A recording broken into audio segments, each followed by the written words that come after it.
Pokémon is not just about catching them all, especially now that that slogan has been a bit lost to time. Pokémon is also about becoming the very best like no one ever was. And for that, we need to have some actual trainer battles. So hey, I'm Not-So-Ace Trainer, and are they fixing those battles in Pokémon Winds and Pokémon Waves? Let's get into it.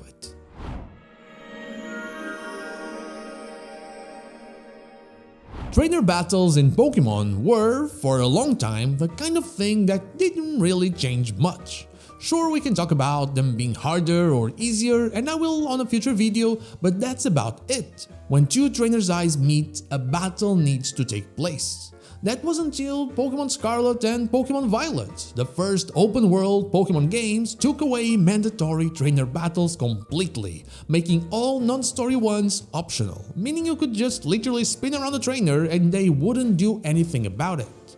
You literally had to talk to the trainers in order to face them.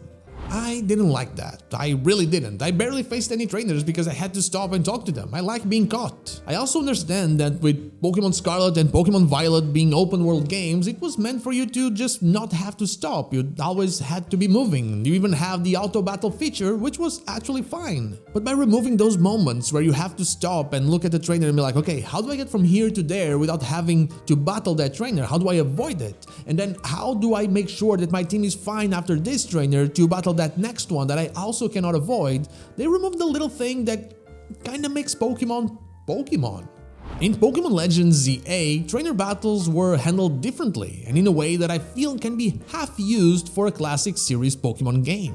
There, within certain physical boundaries, the battle zones, trainers that crossed eyes with you would engage in a Pokemon battle. This worked perfectly with the action system that the battles had, and by keeping it contained, they made sure that they could control where things would happen. Pokemon wouldn't be often going out of bounds or just glitching.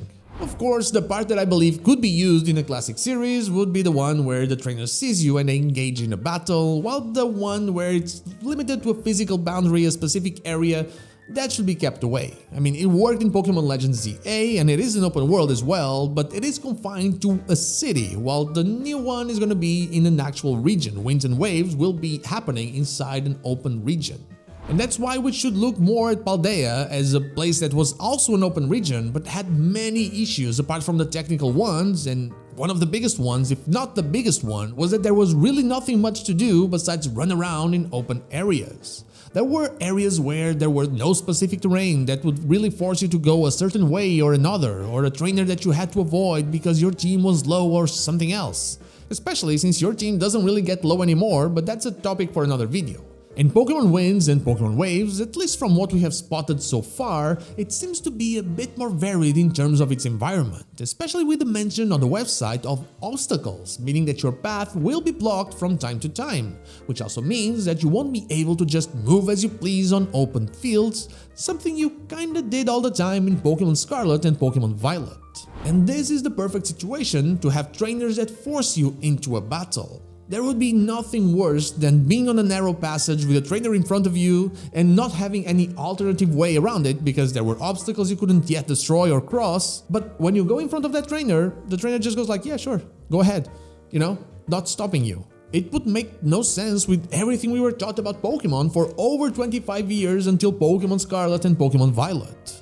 Gen 9 was a very experimental thing, as Pokemon sadly tends to be with its releases being so close to each other. But right now, with a bit more breathing time between the last few games, hopefully they were able to implement what they have learned from the reception of Scarlet and Violet into Pokemon Winds and Pokemon Waves in order to give us an open world that feels realistic for a Pokemon game, one that takes into account the core things that make Pokemon what it is. And one of them, I think we can all agree, are the Pokemon battles we lost to Gen 9.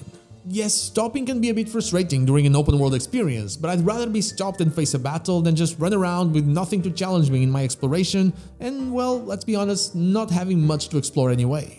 It just doesn't make sense in a world that they taught us was full of challenges and challengers. But what about you? Would you like to see these kinds of battles returning, where they spot you and they engage in a battle? Let me know down below. And now, thank you so much for watching. That is all I have for you today. So I'll see you all on the next one. But before I go, I want to thank my YouTube members Good Old Deo, Sean Speaks and Dash Plays, and my Twitch subscribers Anubis here, Zanes222, Lazarix, The Dr. Joe, and Teixeira23 for going that extra mile. Thank you so much for all of your support.